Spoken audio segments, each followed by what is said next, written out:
विश्व भक्ति सिद्धांत सरस्वती गोस्वामी ठाकुर महाराज की जय। अनंत कोटि वैष्णव की जय। इस्कॉन फाउंडर आचार्य श्रील प्रभुपाद की जय। नामाचार्य श्री हरिदास ठाकुर की जय। प्रेम से कहो श्री कृष्ण चैतन्य प्रभु नित्यानंद श्री अद्वैत गदाधर श्री गौर भक्त वृंद की जय। राधा कृष्ण गोपनाथ श्याम कुंड राधा कुंड गिरि गोवर्धन की जय।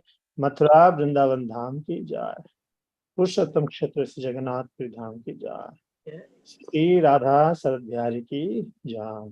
श्री जगन्नाथ बलदेव सुभद्रा महारानी की जय। श्री परम करुणा श्री गौर निताय की जय। श्री हरिनाम संकीर्तन की जय। All glories to assembled devotees. All glories to assembled devotees. All glories to assembled devotees. All glories to Sri Guru and Sri Gauranga. Hari Hari Gaur. Hare Krishna. Welcome everyone. It's nice to have all of your association. So we'll read from Srimad Bhagavatam, Canto 1, The Creation, Chapter 11. Lord Krishna, let's see. Yes. Entering, right? The Lord Krishna's entrance into Dwarka and text 38. Om Namo Bhagavate Vasudevaya. Om Namo Bhagavate Vasudevaya. Om Namo Bhagavate Vasudevaya.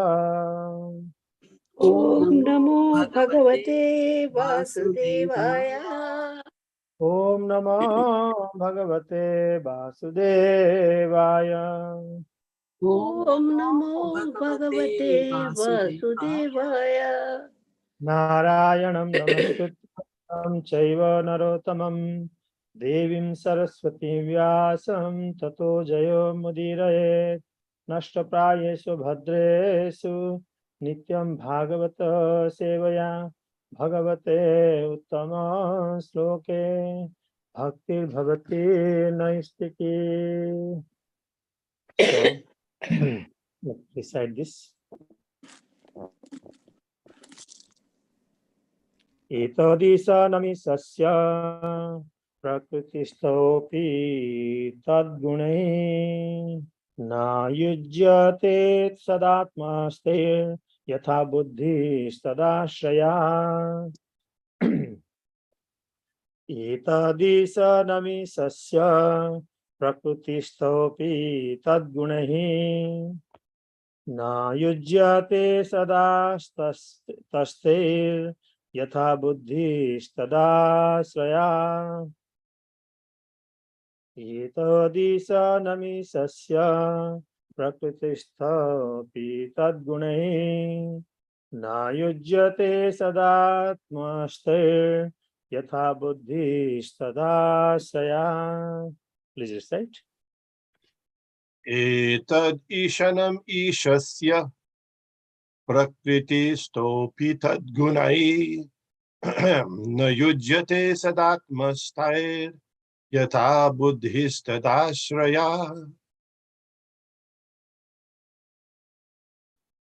Hare Krishna. Anyone else? Etad ishanam ishasya prakritistopi tadgunai na yujyate sadatmasthir yatha buddhistadashraya. Hare Krishna. Etadishanam ishasya prakritistopi tadgunehi na yujyate satatmaste yatha buddhi stadashraya. Hare Krishna. Thank you. Hare Krishna. Etadishanamishasya prakritistopi tadgunai nayujyate sadatmastair yata buddhistadashraya. Hare Krishna. Thank you. Anyone else want to try? Etadishanam ishasya prakritistopi tadgunai na yujyate sadatmastair yatha buddhistadashraya. एतदिशानम् ईशस्य प्रकृतिस्थोऽपि तद्गुणैः न युज्यते सदात्मस्थैर्यथा बुद्धिस्तदाश्रया. Thank you. So we will do the synonyms. Etat, this. Isanam, divinity. Isasya, of the personality of Godhead. Prakritisthaha, being in contact with material nature. Api, in spite of. Tat gunahi, by the qualities. Na, never. Yujyate, is affected. Sada atmasthai, by those who are situated in eternity. Yatha, as is. Buddhi, intelligence. Tat, the Lord. Ashraya, those who are under the shelter of. Translation purport by His Divine Grace Savya Charanarvinda Bhaktivedanta Swami Srila Prabhupada Ki Jai. This is the divinity of the personality of Godhead. Is not affected by the qualities of material nature, even though he is in contact with them. Similarly, the devotees who have taken shelter of the Lord do not become influenced by the material qualities. Purport.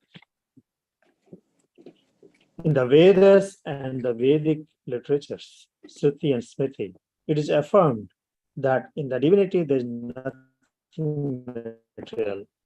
He is transcendental, nirguna, the supreme cognizant.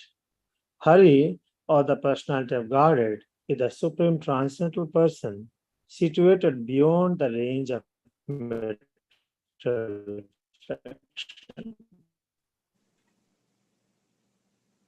These statements are also confirmed. His relation with the goddesses of fortune, may be transcendental. But what about his relation with the Yadu dynasty? Being born in that family, or his killing the non-believers like Jarasan and other asuras, directly in contact with the modes of material nature? The answer is that the divinity of the personality of Godhead is never in contact with the qualities of material nature in any circumstances. Actually, he is in contact with such qualities. He is in contact with such qualities. Okay, I will do. 1 second. Actually, he is in contact with such.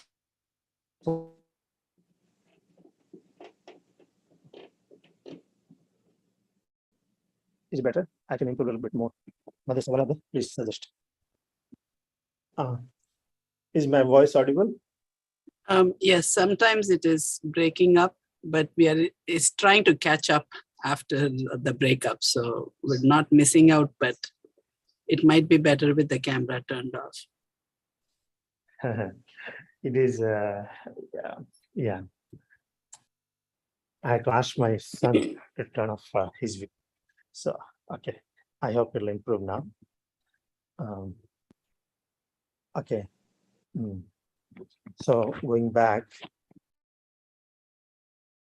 these statements are also confirmed by Acharya Sankara. One may argue that his relation with the goddesses of fortune may be transcendental. But what about his relation with the Yadu dynasty? Being born in that family, or his killing the non-believers like Jarasan or other asuras, directly in contact with the modes of material nature? The answer is that the divinity of the personality of Godhead is never in contact with the qualities of material nature in any circumstances. Actually, he is in contact with such qualities because he is the ultimate source of everything, yet he is above the actions of such qualities. He is known, therefore, as Yogeswara, or the master of the mystic power, or in other words, the all-powerful. Even his learned devotees are not affected by the influence of the material modes. The great six Goswamis of Vrindavan, all came from greatly rich and aristocratic families.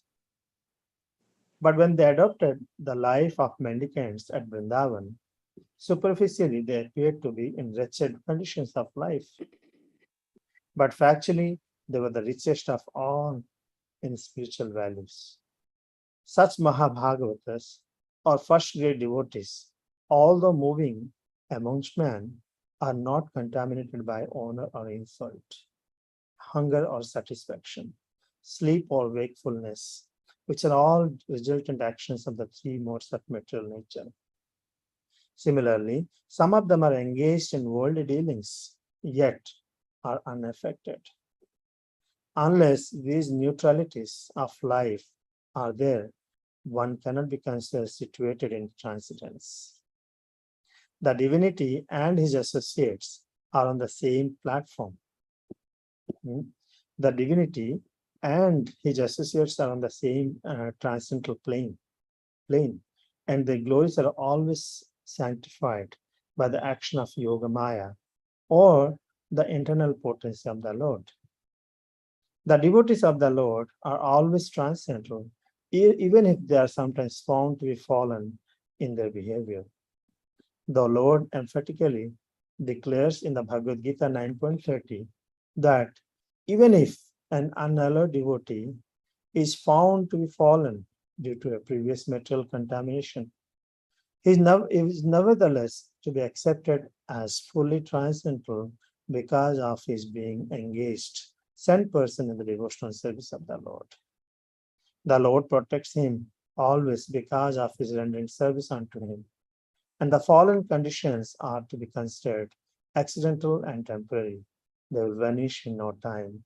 Om Ajnana Timirandhasya Jnananjana Salakaya Chakshurun Militam Yena Tashmai Sri Gurave Namaha Namo Vishnu Padaya Krishna Prishtaya Bhutale Srimate Bhakti Vedanta Swami Niti Namine Namaste Saraswate Deve Gauravani Pracharine Nirvisesh Sanyavadi Paschata Desatharine Jai Sri Krishna Chaitanya Prabhu Nityananda Sri Advaita Gadadhara Svasadi Sri Gaura Bhakta Vrinda Hare Krishna Krishna Krishna Hare Hare Hare Rama Rama Rama Hare Hare Hare Krishna. Welcome everyone.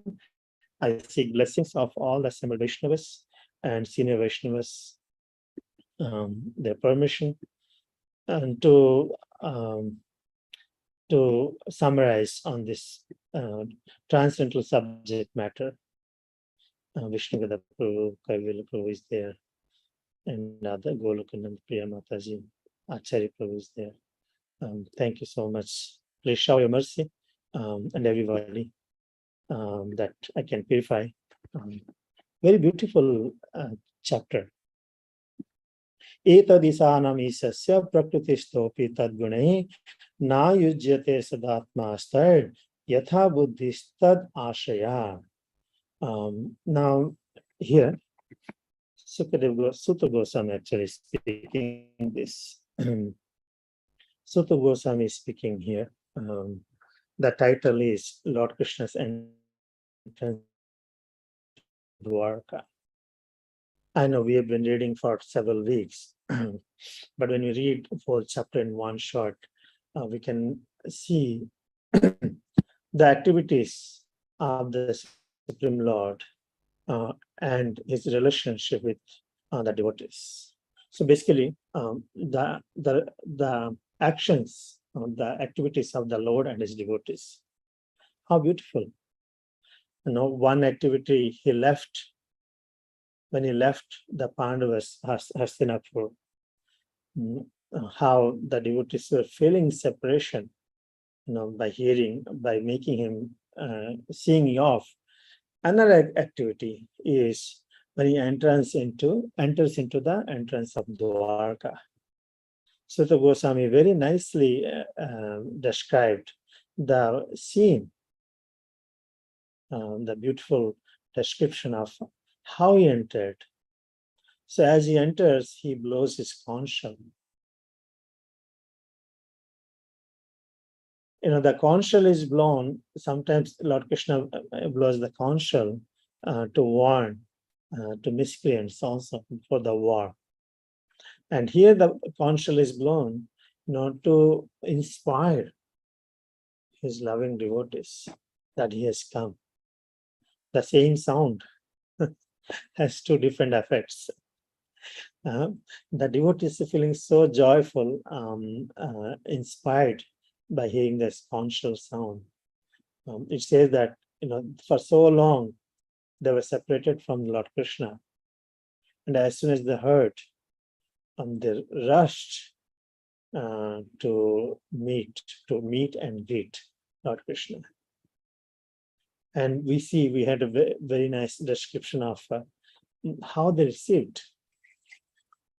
When I was, those who are, especially maybe not in all part of the India maybe, but when we grew up, the festive occasions always decorated with,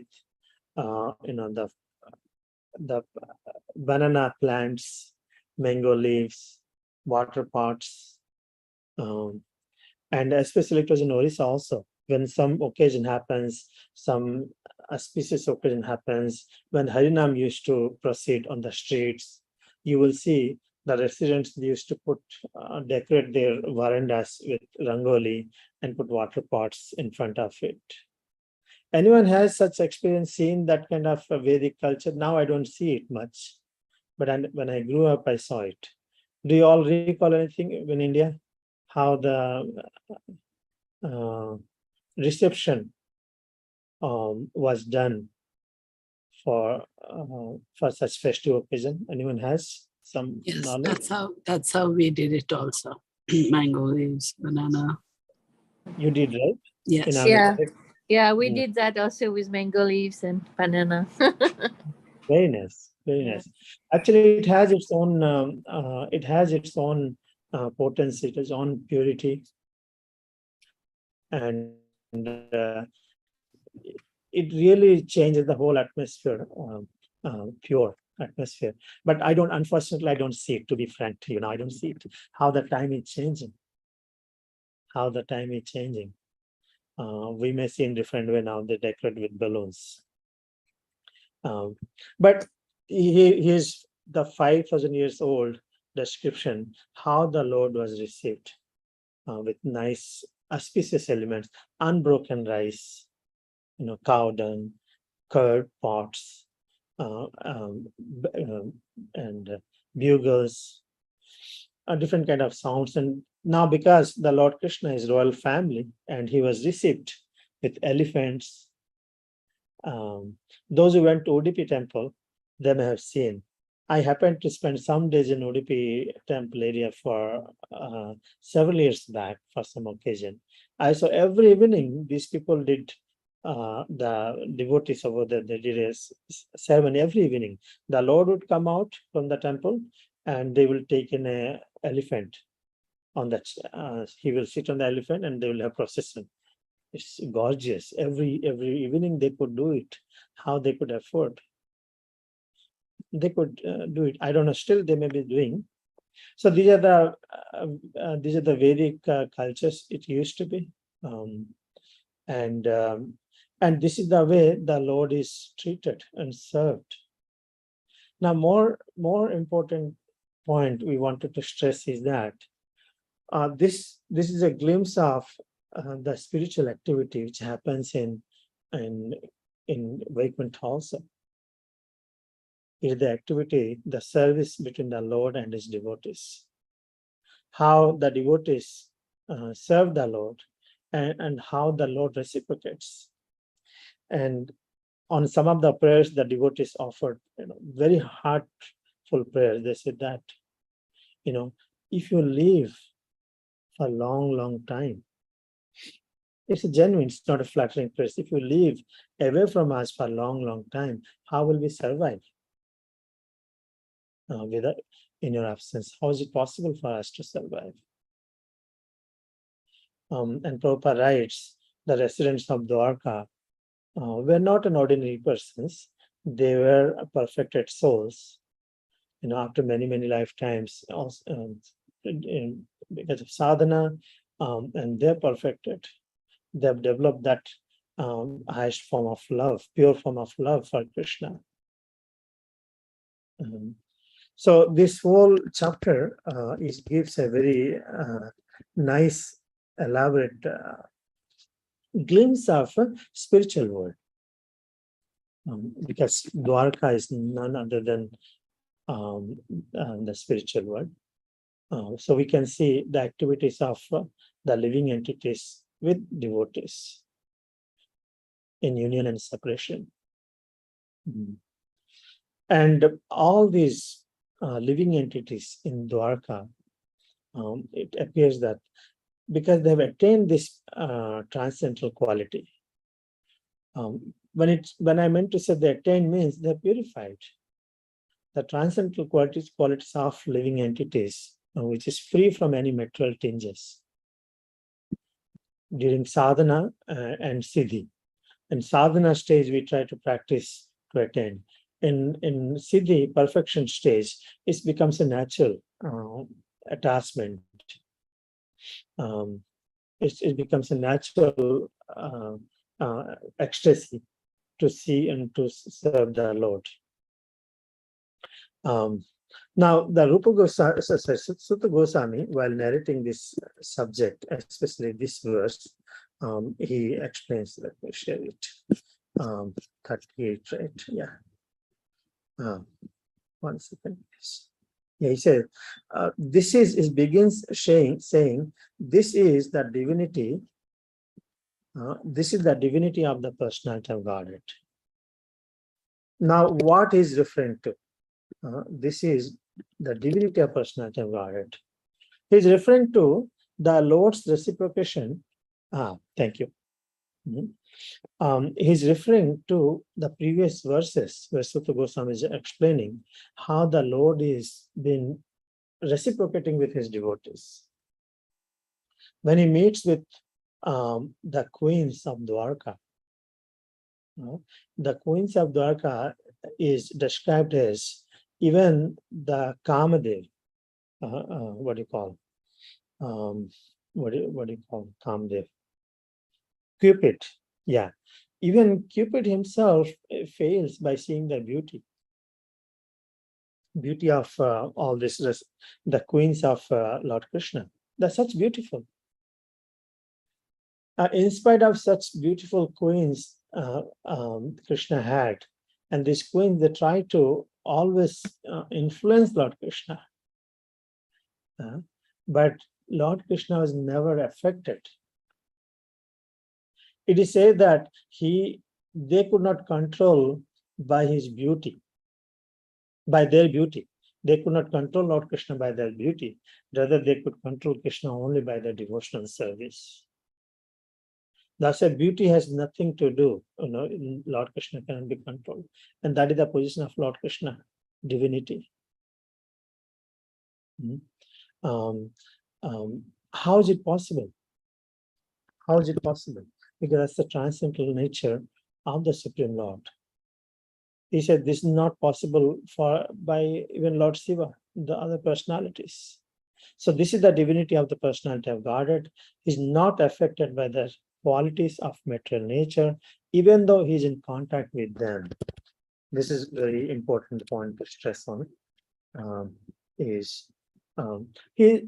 He appears like, the way we try to understand is that Lord Krishna personally present amongst us or amongst these residents of Dwarka, even though he's transcendental, but other people may not be feeling he's transcendental. They feel he's present there, he's reciprocating with them. Then, others, it will bewilder the whole world, saying that, oh, look, he's also acting as an ordinary person. I have a relative here. They have a very, very powerful, big group they have, and they're very impersonalist. And I learned that they're from Arya Samaj, and I learned that they don't recommend the deity worship. Deity form, they don't recommend it. They don't accept that the Lord is impersonal, Brahma Jyoti.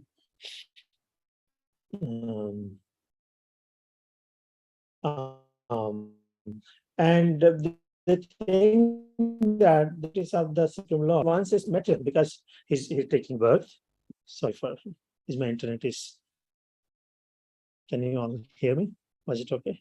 So the activities of the Lord, he's taking birth. He jokes with all these queens. He's making friendship. So in general, it is the impersonalism and voidism is really spread all over the world, very pretty much everywhere.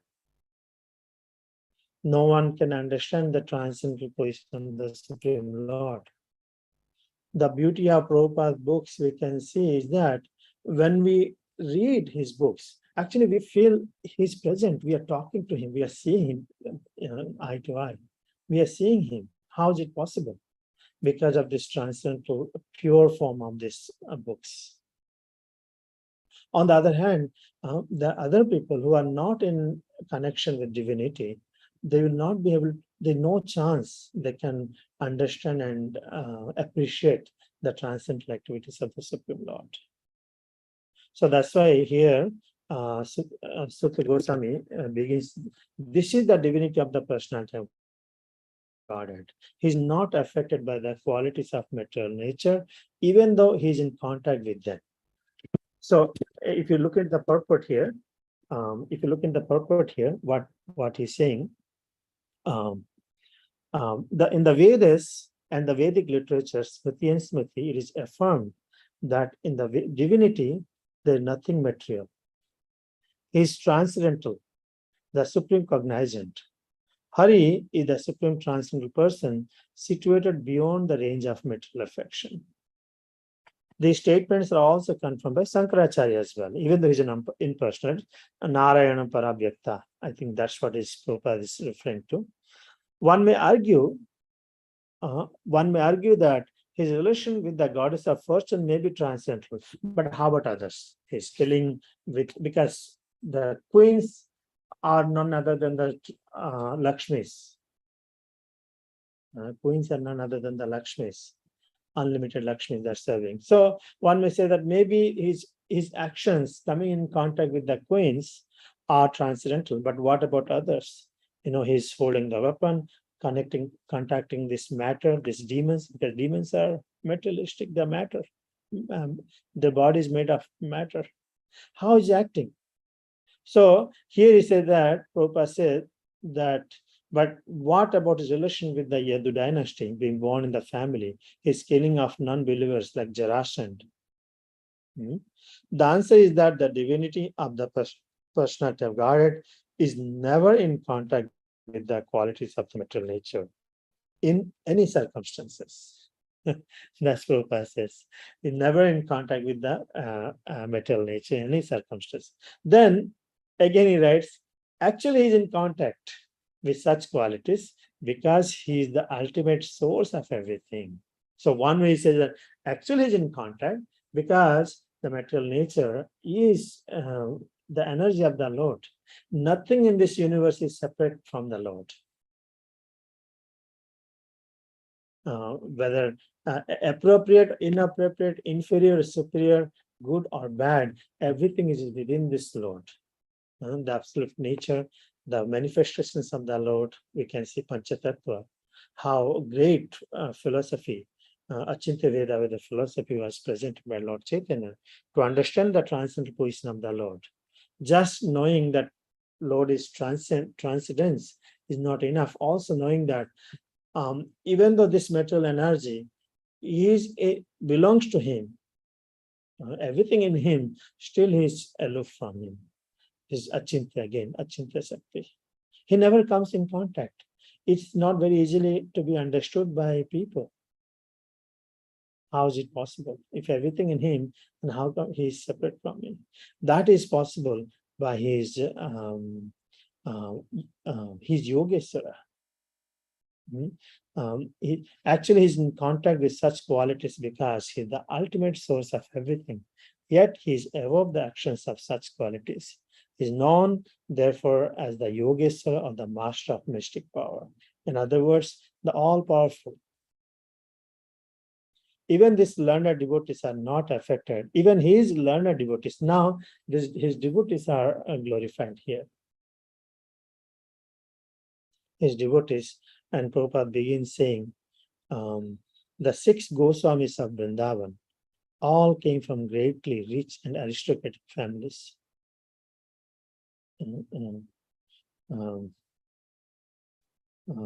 So, because Lord is transcendental, anyone who comes in contact with the Lord, that also becomes transcendental. So with the Lord, in connection with the Lord, everything is transcendental. He never, his activities has to be understood only in devotional service, in proper mode. It's very, very difficult nowadays even to contemplate and to meditate, unless if you have a devotee association, by the mercy of Srila Prabhupada, and with this Zoom facility, the devotees are still connected. The books are available online. So we are somehow or other, we could be connected always in this transcendence. So where it says that the Lord and the devotees both are transcendental. So a little more here we'll read. So the 6 Goswamis, the great 6 Goswamis of Vrindavan, all came from greatly rich and aristocratic families. But when they adopted the life of mendicants at Vrindavan, superficially they appeared to be in wretched condition of life. But factually, they were the richest of all in spiritual values. In the olden days, people used to respect sadhu. Till now, there's still the respect sadhus here, those who know. But they will not respect a poor man. Generally, I'm talking in India. They will not respect much in poor man. So here, the 6 Goswamis, they have voluntarily accepted this simple living. Is general public will not appreciate it. But they have accepted, appear to be in wretched condition of life. You go door to door and beg for your maintenance, even though you've been such a rich person. You had so many people working for you. And now, after knowing the transcendental nature of, or the value of devotional service, you gave everything for that, to attain that love of Krishna. So in external, you appear like a wretched condition. But they have the highest value with them because they have love for Krishna. Especially, I'm spending few weeks here. Everyone is running behind material prosperity. Everyone, almost everybody. Very rarely one is really looking for alternatives. So spirituality is also becoming very, very rare in this part of world, India. So such Mahabhagavatas, or first grade devotees, although moving amongst men, are not contaminated by honor or insult, hunger or satisfaction, sleep or wakefulness, which are all resultant actions of the 3 modes of material nature. So how we know? How we know how the devotees are also transcendental? Because from their behavior, from their actions. And further, it was explained that even though some of them are engaged in worldly dealings, day-to-day actions, they will be, doing business here and there, but their heart is in Krishna. In the previous verses, we can see very eye-opening verses. When along with other residents of Dwarka who came to greet Lord Krishna, there comes the prostitutes also comes there to see Lord Krishna. And they are not very respectful people in the society. But in Dwarka, they are there. So Prabhupada explains that even though this is also a necessity of the in a society, but at the same time, even though they engage in such activity, but their heart is with Krishna. That's the perfection of a society. So people who are engaged in worldly dealings, but somehow or other, if you bring them in Krishna consciousness, come and preach, their heart will change. The unaffected, the devotees of the Lord. Unless these neutralities of life are there, one cannot be considered situated in transcendence. The divinity and his associates are on the same transcendental plane, and their glories are always sanctified by the actions of Yoga Maya, or the internal potency of the Lord. So the devotees of the Lord are always, I'll read it here, the devotees of the Lord are always transcendental, even they are sometimes found to have fallen in their behavior. This is the last portion of the purport. It appears that we all have shortcomings, and sometimes we may do something wrong. But Krishna says that we cannot see that. We should not hold that. Even if they are sometimes found to have fallen in their behavior. Recently, some announcements has been come, you may have seen, but I'm just saying in that subject matter, in connection with that, about regards to His Holiness Loknath Swami Maharaj, the announcements has come from the management. I don't know whatever the announcements come from about him, but as an individual practicing devotee, sadhaka, our respect for such devotees should be always high, as Krishna says.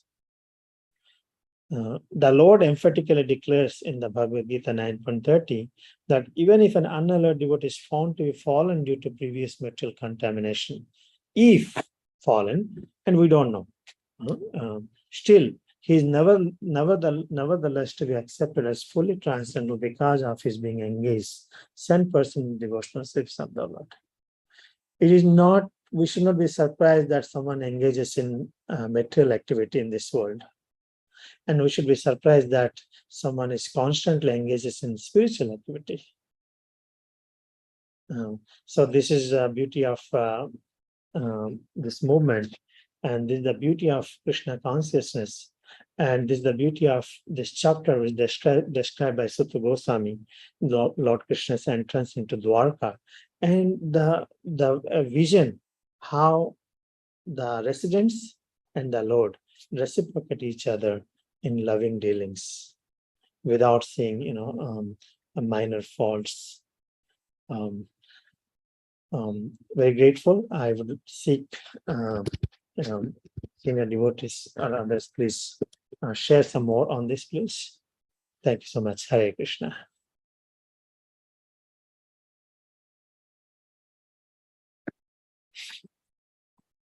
Any comments, corrections?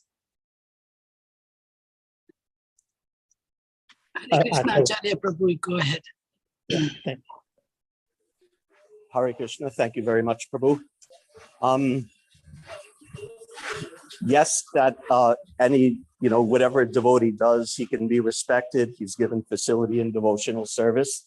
That does not necessarily mean that that person should have a public position or be a public representative or be an official or be a guru or hold a position. They can still be given all facility to perform devotional service and preach, but for the protection of the sanctity of ISKCON, sometimes you have to draw a line about what position a person can take. And also in that connection, many, many years ago at Gita Nagari, I cooked lunch for His Holiness Bhakti Charu Swami, and we were talking after Prasad. And he said that anything a devotee does, whatever a devotee does, we could see it in the broad picture as part of their development. Even if they do some bad thing, it's part of their ultimate growth. And we can always accept such a devotee. And then he said, with the exception of when it's harming Srila Prabhupada's ISKCON, then we may have to draw a line. So I just wanted to make that point. Thank you very much. Hare Krishna. Thank you. Thank you so much for that comment. Yeah, I'm not agreeing. It is very important because in this material world, we are running spiritual movement.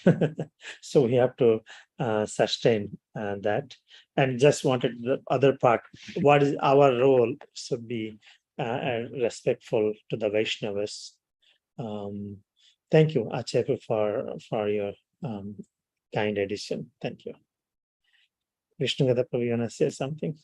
And in general on this subject, doesn't have to be The subject that Acharya Prabhu mentioned, or some other subject? no, from this subject, anything from this subject. No, we don't have to mention about. I just added because this announcement came recently about Maharaj. So I just said my thought for Vaishnavas should be always keeping them in high position. But any on this subject, to this subject, would you like to say something? Corrections? Well, going back to the purport, Srila Prabhupada, as you pointed out, says Lord Krishna is simultaneously in contact, but not in contact with the material modes of nature. And the way he said it was, he's by being not in contact means he's not affected in any way by them. That's how I understood it. Not affected by them means how he's not in contact. On the other hand, we see that Lord Shiva is generally, you take it that Lord Shiva is Krishna in contact with the modes of nature. Shiram yata dadivikara vishesha yogat sanjayate nihita tapita gasti heto yakshambhutam abhitata samapeti karyat govindamadi purusham tamam bhajami. So there's another category, Krishna in touch with the modes of nature. That's Lord Shiva. Just a comment. Yes. So if I go back with your comments, basically you're saying he comes in contact, but he's not affected. That's what you're saying? That's what Srila Prabhupada says in the purport, yes. Okay. So he comes in contact, right? Let me go back again, take a look. So the same place, right? One may argue that the answer is that divinity of the personality of God is never in contact with the qualities of material nature. He says that actually here. He says never in contact with the, if you can share. Did you see that? Maybe Mother Sogarada can share them. Sorry, Mother Sogarada, I'm putting you in trouble. If you can share the screen. So it'll go up. Okay, yeah. Actually, yeah, here. Actually, he is in where it is. The answer is that if you 1, 2, 3, 4, 5, 6 here, the answer is that the divinity. No, here the previous, yeah. The divinity of the personality of God is never in contact with the qualities of material nature in any circumstances. Yeah, it's very hard for me also to understand. Everything is within the Lord, and still he's never in contact with the material nature. So this is the point you're referring to, Vishnugata? Yes. Then he's in contact with such qualities because he is ultimate source of everything. Yet he is above the actions of such qualities. I think that's what you're referring to. Yet he is above the actions of such qualities. Yeah. Thank you so much.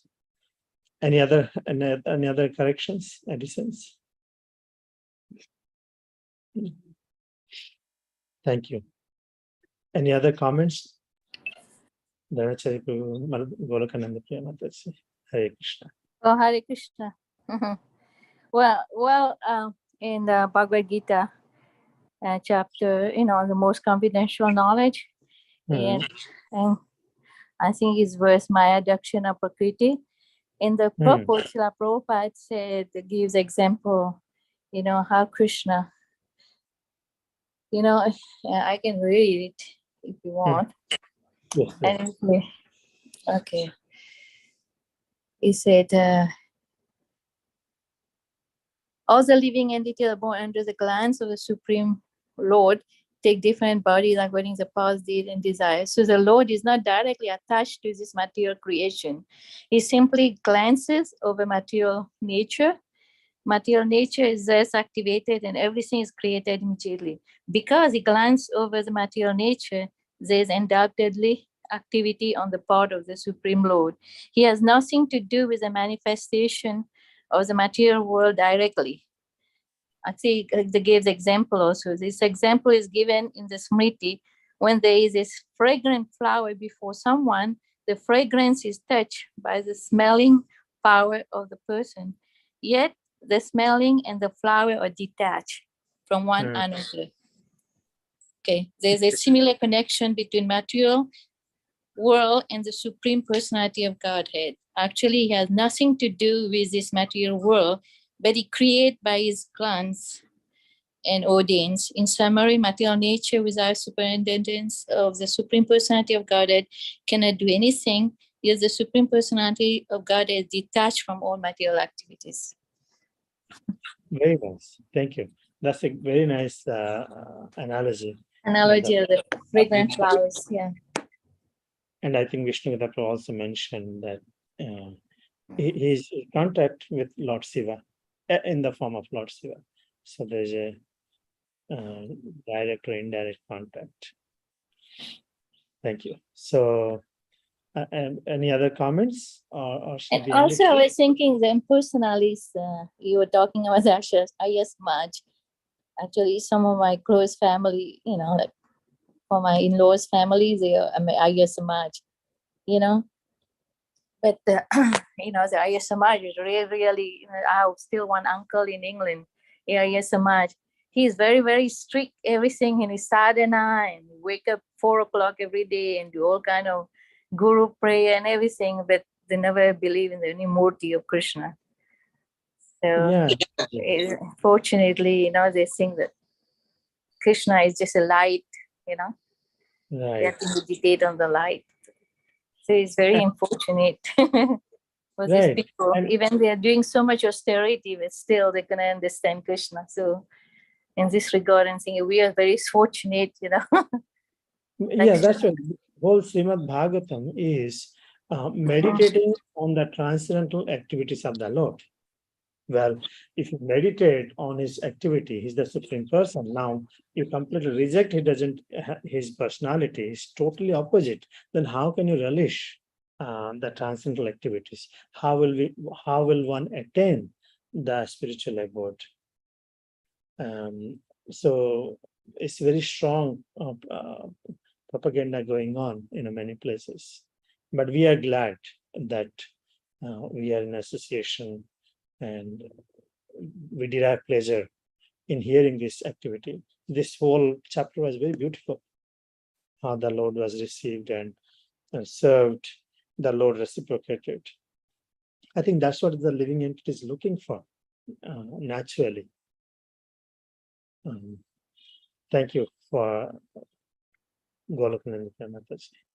Yeah, Vishnu, you want to say something? Yes, please. Just about the Arya Samaj. It was developed in the 19th century by a person named Dayanand Saraswati. And it was a reaction to what was they considered Vaishnavism, but particularly the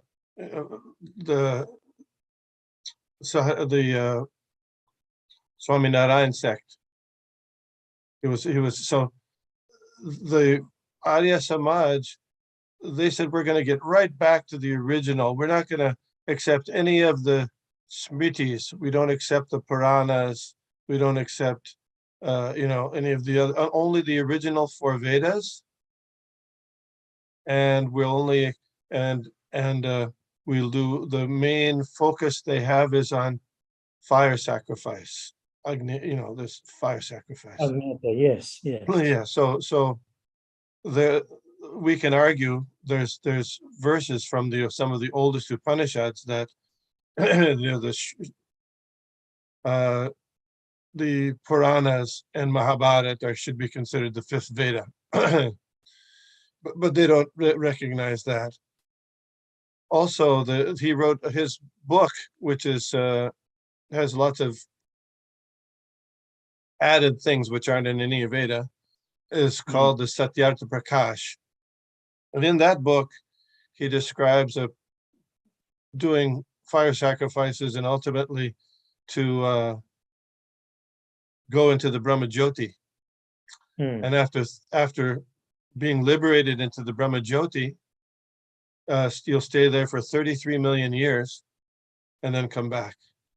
He says it very clear. Yes, very, very, which is very interesting. So they want temporary relief, then come back again, no choice.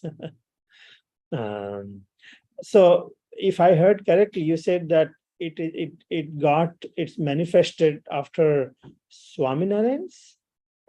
Yes, he was very angry that those called the Sahajanand Swami was in the late 1700s, early 1800s, and he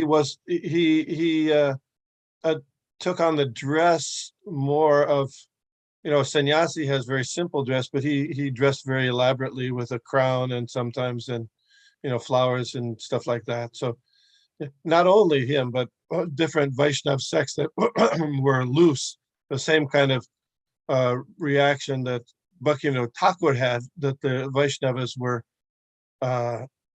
not really following. So Dayanand Saraswati was reacting in a similar way, but he took it in a different way. And one of those main ones he wrote a lot against was the Swaminarayan people. They were not following properly. They were doing all these things, changing things, blah blah blah. I'm glad you have this background knowledge about it. I didn't know where it came from. Okay, it's interesting. That's very hard to hear, but yeah, that's what it is. Yeah, their primary focus in the Vedas. But I'm surprised that in which part of the Vedas has, the Upanishads has the impersonal aspects, but at the same time deity worship part, denying the deity worship, but I don't know much about it. Maybe if you have, sometimes you can share. What happened was, when he was a young boy, he liked to stay in the temple. So one day he was at the temple for Shivaratri, and he stayed up all night in the temple, even though they closed the doors, but he was there in the temple with Lord Shiva on the altar. So on the altar, they had put some laddus. So, late at night, he saw the mice come out and start eating the laddus on the altar, Lord Shiva's laddus. So he said, what kind of God is this that can't even keep his laddus safe? So he rejected. That was how they say his. What kind of God is this that can't even keep it? So anyway, I mean that they give as an impetus for his rejecting deity worship. Of course, they do accept Bhagavad Gita. So then in Bhagavad Gita it says, Patram pushpam palam toyam yome bhaktya priyach. You have to offer these things in love. So how do you do that? How are you going to offer unless Krishna Ashnami? I eat them unless Krishna is a person. But they argue around that. In the last verse, Srila Prabhupada wrote in the purport that there are so many materialistic wranglers. Wrangler means somebody who goes on and on conflict without any resolution over a long period of time. So they wrangle that against the personality of Godhead. But that's the same arguments one makes nowadays. Materialistic people, you offer so many things to the idols, offer flower and everything, it's a waste thing because he does not accept it. You offer the food and you get the food back. So I think similar argument these people also has it. Okay, so yeah, thank you. I just kind of carried away by hearing their negativity about the accepting the Vigraha form of the Lord, transcendental form of the Lord, where the whole Srimad Bhagavatam is in contrary, directing towards that beautiful transcendental activities of the Supreme Lord, our mind can be always attached to that form. So thank you so much, Vishnudeva Prabhu and others for adding and for your association today. Hare Krishna. So we can end it here. Granthra Srimad Bhagavatam ki jai. Srila Prabhupada ki jai. Hare Krishna. Thank you. Thank you very much, Prabhu.